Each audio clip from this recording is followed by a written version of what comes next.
By ಎಲೆಕ್ಷನ್ನಲ್ಲಿ ಟಿಕೆಟ್ಗಾಗಿ ನಡೆದಿರುವಂಥ ಗೊಂದಲವನ್ನು ಒಪ್ಕೊಂಡಿದ್ದಾರೆ ಸತೀಶ್ ಜಾರಕಿಹೊಳಿ. ಪಕ್ಷ ಅಂದ ಮೇಲೆ ಮೊದಲು ಎಲ್ಲರಲ್ಲೂ ಕೂಡ ಶಿಸ್ತು ಇರಬೇಕು. ಗಲಾಟೆ ಮಾಡಿದರೆ ಪಕ್ಷ ಬೇರೆ ಚಿಂತನೆ ಮಾಡಬೇಕಾಗತ್ತೆ. ಅಂತಿಮವಾಗಿ ಗೆಲ್ಲುವ ಅಭ್ಯರ್ಥಿಗಳಿಗೆ ನಾವು ಟಿಕೆಟ್ ಕೊಡ್ತೇವೆ ಅಂತ ಹೇಳಿದ್ದಾರೆ. ಲೀಡರ್ಗಳು ಒಂದಾಗದೇ ಇರ್ಬೋದು, ಮತದಾರರು ಒಂದಾಗ್ತಾರೆ. ಸಮೀಕ್ಷೆಯಲ್ಲಿ ಗೆಲ್ಲುವ ಅರ್ಹತೆ ಇದ್ದವರಿಗೆ ಟಿಕೆಟ್ ಕೊಡ್ತೇವೆ. ನಾನು ಟಿಕೆಟ್ ಕೊಡಲು ಬಂದಿಲ್ಲ, ಸಂಘಟನೆ ನೋಡಲು ಬಂದಿದ್ದೇನೆ, ಆಕಾಂಕ್ಷಿಗಳ ಜೊತೆ ಮಾತನಾಡ್ತೀನಿ ಅಂತ ಹೇಳಿ ಸತೀಶ್ ಜಾರಕಿಹೊಳಿ ಹೇಳಿದ್ದಾರೆ.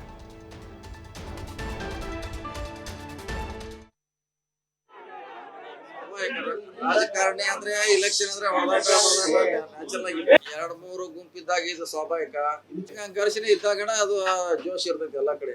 ಅದೇನು ಸ್ವಾಭಾವಿಕ ಎಲ್ಲ ಹೇಳಿ ಅದನ್ನ ಆಗ್ಬಾರ್ದಂತೆ ನಮಗ ಅಧ್ಯಕ್ಷರು ಸಿಎಂ ಅವರು ಮುಂಚಿತವಾಗಿ ಹೇಳಿದ್ದಾರೆ. ಈಗಾಗಲೇ ನಾವಿಲ್ಲಿ ಕೆಲಸ ಶುರು ಮಾಡಿದ್ದೀವಿ. ನಮಗೂ ಕೂಡ ಇಲ್ಲಿ ಇಂಚು ಕೂಡ ಮಾಹಿತಿ ಇದೆ. ಒಂದ್ ತಿಂಗಳಲ್ಲಿ ತಗೊಂಡಿದ್ದೀವಿ. ಇನ್ನು 3-4 ತಿಂಗಳು ಇಲೆಕ್ಷನ್ ಇದೆ. ಸೊ ಆ ರೀತಿ ಆಗ್ಬಾರ್ದು, ನಮ್ಮಲ್ಲಿ ಒಡಕಾಗಬಾರ್ದು, ಮತಗಳ ವಿಭಜನೆ ಆಗಬಾರ್ದು ಅನ್ನೋದು ನಮಗೂ ಕೂಡ ಕಲ್ಪನೆ ಇದೆ. ಆ ದೃಷ್ಟಿಯಲ್ಲಿ ಮುಂಚಿತವಾಗಿ ಸಂಘಟನೆ ಮಾಡ್ಲಿಕ್ಕೆ ಅಧ್ಯಕ್ಷರು ಸಿಎಂ ಅವರು ನಮ್ಗೆ ಸೂಚನೆ ಕೊಟ್ಟಿದ್ದಾರೆ. ಸೊ ಅದನ್ನ ಮಾಡ್ಲಿಕ್ಕೆ ಮಾಡಿದ್ವಿ. ಮಾಡ್ತಾ ಇದ್ದೀವಿ. ಇನ್ನೂ ಟೈಮ್ ಇದೆ.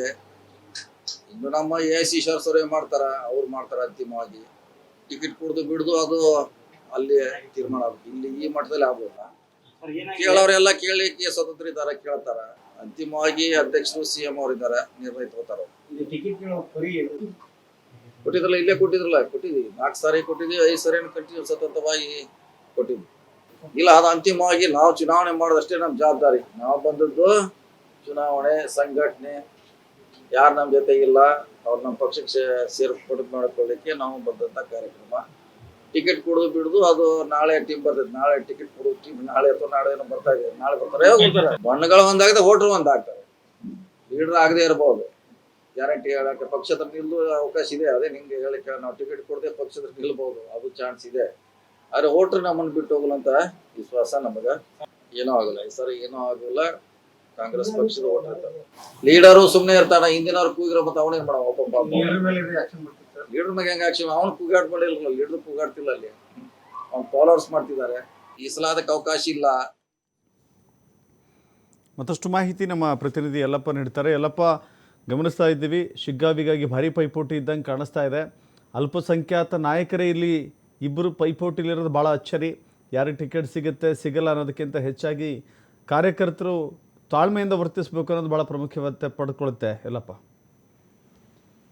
ನಿಜ ದಶರಥ್, ಈ ಹಾವೇರಿ ಜಿಲ್ಲೆಯ ಶಿಗ್ಗಾಂವ್ ವಿಧಾನಸಭಾ ಕ್ಷೇತ್ರಕ್ಕೆ ಈಗ ಉಪಚುನಾವಣೆ ಎದುರಾಗಿದೆ. ಇದು ಬಸವರಾಜ ಬೊಮ್ಮಾಯಿ ಅವರು ರಾಜೀನಾಮೆ ಕೊಟ್ಟದ್ರಿಂದ ಸಂಸದರಾಗಿ ಆಯ್ಕೆಯಾದರೂ ರಾಜೀನಾಮೆ ಕೊಟ್ಟರು. ಈಗ ಅಂತಂದ್ರೆ ಕಾಂಗ್ರೆಸ್ ನಲ್ಲಿ ದೊಡ್ಡ ಪೈಟೆ ಆರಂಭವಾಗಿದೆ. ಆ ಇಬ್ಬರು ನಾಯಕರಲ್ಲಿ ಯಾರು ಅಂತಂದ್ರೆ ಮಾಜಿ ಶಾಸಕ ಅಜಂಪೀರ್ ಖಾದ್ರಿ ಇರ್ಬೋದು, ಇನ್ನೊಂದು ಕಡೆ ಅಂತಂದ್ರೆ ಕಳೆದ ವಿಧಾನಸಭಾ ಅಂದ್ರೆ 2023ರ ವಿಧಾನಸಭಾ ಚುನಾವಣೆಯಲ್ಲಿ ಬಸವರಾಜ ಬೊಮ್ಮಾಯಿ ಎದುರು ಪರಾಭವಗೊಂಡಂತಹ ಯಾಸೀರ್ ಖಾನ್ ಪಠಾಣ್ ಇರ್ಬೋದು. ಈ ಇಬ್ಬರ ನಡುವೆ ಟಿಕೆಟ್ಗಾಗಿ ದೊಡ್ಡ ಮಟ್ಟದಂತಹ ಪೈಪೋಟಿ ಈಗಾಗಲೇ ಅಂತಾರೆ ಆರಂಭವಾಗಿದೆ. ಈ ಇಬ್ಬರು ನಾಯಕರು ಹೈಕಮಾಂಡ್ ಇಲ್ಲಿ ಅಂದ್ರೆ ಬೆಂಬಿಡದೆ ಕಾಡ್ತದೆ, ನನಗೆ ಟಿಕೆಟ್ ಬೇಕು, ನನಗೆ ಟಿಕೆಟ್ ಬೇಕು ಅಂತೇಳಿ. ಅದರ ನಡುವೆ ಇಲ್ಲಿ ಅಂತಂದ್ರೆ ಸಚಿವ ಸತೀಶ್ ಜಾರಕಿಹೊಳಿ ಅವರು ಇವತ್ತು ಇದೇ ಒಂದು ಶಿಗ್ಗಾವಿಯ IBಯಲ್ಲಿ ಒಂದು ಕಾರ್ಯಕರ್ತರ ಸಭೆ, ಅದರಲ್ಲಿ ಅಂದ್ರೆ ಪಕ್ಷ ಸಂಘಟನೆ ಮಾಡ್ಲಿಕ್ಕೆ ಒಂದು ಸಭೆಯನ್ನ ಆಯೋಜನೆ ಮಾಡಿದ್ರು. ಆ ಸಭೆಗೆ ಇಲ್ಲಿ ಅಂದ್ರೆ ಸತೀಶ್ ಜಾರಕಿಹೊಳಿ ಬರ್ತಾ ಇದ್ರು. ಆ ಬರೋಕ್ಕಿಂತ ಮುಂಚೆನೆ ಇಲ್ಲಿ ಅಂದ್ರೆ ಒಂದು ಸಭೆ ನಡೆಸ್ತಾರೆ. ಇಲ್ಲಿ ಅಜಂಪೀರ್ ಖಾದ್ರಿ ಬೆಂಬಲ ಇರ್ಬೋದು, ಇನ್ನೊಂದು ಕಡೆ ಯಾಸೀರ್ ಖಾನ್ ಪಠಾಣ್ ಬೆಂಬಲ ಇರ್ಬೋದು. ಈ ಇಬ್ಬರು ಇಲ್ಲಿ ಅಂದ್ರೆ ಸಭೆಗೆ ಹೊರಗಡೆ ಇಲ್ಲಿ ಅಂತಂದ್ರೆ ಅಜಂಪೀರ್ ಖಾದ್ರಿ ಹೊರಗಡೆ ಇಲ್ಲಿ ಅಂದ್ರೆ ಸಭೆ ನಡೆಸಿದ್ರೆ, ಇಲ್ಲಿ ಯಾಸೀರ್ ಖಾನ್ ಪಠಾಣ್ IBಯ ಒಳಗಡೆ ಸಭೆ ನಡೆಸ್ತಾರೆ. ಇಲ್ಲಿ ಸತೀಶ್ ಜಾರಕಿಹೊಳಿ ಬರೋಕ್ಕಿಂತ ಮುಂಚೆನೆ ಇಲ್ಲಿ ಅಂದ್ರೆ ಗದ್ದಲ ಗಲಾಟೆಯನ್ನ ಮಾಡ್ತಾರೆ, ಮಾತಿನ ಚಿಕ್ಕಮುಕ್ಕಿ ನಡುತ್ತೆ. ಸತೀಶ್ ಜಾರಕಿಹೊಳಿ ಬರೋಕ್ಕಿಂತ ಮುಂಚೆ ಇಲ್ಲಿ ಅಂದ್ರೆ ಅರ್ಧ ಗಂಟೆಗಳ ಕಾಲ ಆ ಟ್ರಾಫಿಕ್ ಜಾಮ್ ಆಗುತ್ತೆ. ಮತ್ತು ಇಲ್ಲಿ ಸತೀಶ್ ಜಾರಕಿಹೊಳಿ ಬರುವಂತಹ ಒಂದು ವಾಹನ ಇರುತ್ತೆ, ವಾಹನಕ್ಕೂ ಇಲ್ಲಿ ಅಂದ್ರೆ ಅಡ್ಡಗಟ್ಟಿ ಘೋಷಣೆಯನ್ನು ಹಾಕ್ತಾರೆ. ಟಿಕೆಟ್ ಅದಾದ್ರೆ ಅವರ ಬೆಂಬಲ ಅವರ ಪರವಾಗಿ ಇಲ್ಲಿ ಅಂದ್ರೆ ಟಿಕೆಟ್ ಘೋಷಣೆ ಅಂದ್ರೆ ಟಿಕೆಟ್ಗಾಗಿ ಘೋಷಣೆ ಹಾಕ್ತಾರೆ. ಅದ್ರ ನಡುವೆ ಇಲ್ಲಿ ಅಂತಾರೆ ಹೊರಗಡೆ ಇನ್ನು IB ಒಳಗಡೆ ಸತೀಶ್ ಜಾರಕಿಹೊಳಿ ಅವರು ಇಲ್ಲಿ ಸಭೆ ನಡೆಸಿದ್ರೆ, ಹೊರಗಡೆ ಇಲ್ಲಿ ಅಂದ್ರೆ ಇವರ ಬೆಂಬಲಿಗರು ಘೋಷಣೆಗೆ ಹೋಗ್ತಾರೆ. ಅದು ಯಾವ ಮಟ್ಟಿಗೆ ಅಂದರೆ ಆ IBಯ ಇಲ್ಲಿ ಅಂದ್ರೆ ಗ್ಲಾಸ್ ಏನಿತ್ತು ಆ ಗ್ಲಾಸ್ಗಿರು ಸಹ ಇಲ್ಲಿ ಅಂತಂದ್ರೆ ಕೆಲವೊಂದಿಷ್ಟು ಅಲ್ಲಿರುವಂತಹ ಬೆಂಬಲೂರು ಗ್ಲಾಸ್ಗೆ ನಾವು ಹೊಡಿತಾರೆ. ಈ ಮಟ್ಟಿಗೆ ಈ ಇಬ್ಬರು ಬೆಂಬಲಿಗರು ಅಂದ್ರೆ ಯಾಸೀರ್ ಖಾನ್ ಪಠಾಣ್ ಇರ್ಬೋದು ಮತ್ತು ಅಜಂಪೀರ್ ಖಾದ್ರಿ ಇಲ್ಲಿ ಅಂತಾರೆ ಬೆಂಬಲಿಗರು ಇರ್ಬೋದು, ಇಬ್ಬರು ಘೋಷಣೆಗೆ ಹೋಗ್ತಾರೆ ಟಿಕೆಟ್ಗಾಗಿ. ಒಂದ್ ಕಡೆ ಅಂತಾರೆ ಈ ಇಬ್ಬರು ನಾಯಕರು ಯಾವ ಮಟ್ಟಿಗೆ ಚೆಲ್ಲಿ ಅಂದ್ರೆ ಸತೀಶ್ ಜಾರಕಿಹೊಳಿ ಅವರು ಖುದ್ದಾಗಿ ಇಬ್ಬರು ಅಂದ್ರೆ ಸಭೆಗೆ ಪ್ರತ್ಯೇಕವಾಗಿ ಸಭೆ ನಡೆಸ್ತಾರೆ, ಸಭೆಯಾಗಿ ಒಂದು ಸೂಚನೆ ನಡೆಸ್ತಾರೆ. ಇಲ್ಲಿ ಶಾಂತವಾಗಿರಬೇಕು, ಯಾರಿಗೆ ಟಿಕೆಟ್ ಕೊಡಬೇಕು, ಯಾರಿಗೆ ಟಿಕೆಟ್ ಕೊಡಬಾರ್ದು ಅನ್ನೋದು ಹೈಕಮಾಂಡ್ ತೀರ್ಮಾನ ಮಾಡುತ್ತೆ. ಇಲ್ಲಿ ನಾವು ಬಂದಿರೋದು ಟಿಕೆಟ್ ಹಂಚಲಿಕ್ಕೆ ಅಲ್ಲ, ಪಕ್ಷ ಸಂಘಟನೆ ಮಾಡ್ಲಿಕ್ಕೆ. ನೀವ್ ಯಾಕೆ ಈ ರೀತಿ ವರ್ತನೆ ಮಾಡ್ತೀರಾ, ನಿಮ್ಮ ಬೆಂಬಲೂರು ಯಾಕೆ ಈ ರೀತಿ ಮಾಡ್ತಂದ್ರೆ ಇಬ್ಬರಿಗೂ ಒಂದು ಖಡಕ್ ಸಂದೇಶವನ್ನ ಕೊಡ್ತಾರೆ. ಈ ರೀತಿ ಆದ್ರೆ ಸರಿ ಅನಿಸೋದಿಲ್ಲ. ಪಕ್ಷ ಅಂದ್ರೆ ಶಿಸ್ತು, ಇಲ್ಲಂದ್ರೆ ಒಂದು ಶಿಸ್ತನ್ನ ಕಾಪಾಡಬೇಕು. ಆ ಶಿಸ್ತು ಎಲ್ಲಿದೆ?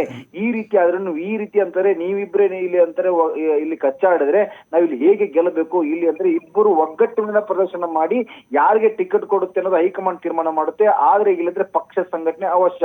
ಯಾಕಂದ್ರೆ ಸರ್ಕಾರನೇ ಇಲ್ಲಿ ನಿಂತು ಇಲೆಕ್ಷನ್ ಮಾಡುತ್ತೆ, ಯಾರು ಸಹ ಇಲ್ಲಂದ್ರೆ ಒಳವರ್ತು ಕೊಡುವಂತಹ ಇಲ್ಲಿ ಅಂತಂದ್ರೆ ನಾವು ಇದಕ್ಕೆ ಈ ಬಾರಿ ಅವಕಾಶ ಕೊಡೋದಿಲ್ಲ. ಒಳವರ್ತು ಅಂದ್ರೆ ಈ ಹಿಂದ್ಗಡೆ ಅಂದ್ರೆ ಕಾಂಗ್ರೆಸ್ ಸೋತಿದೆ.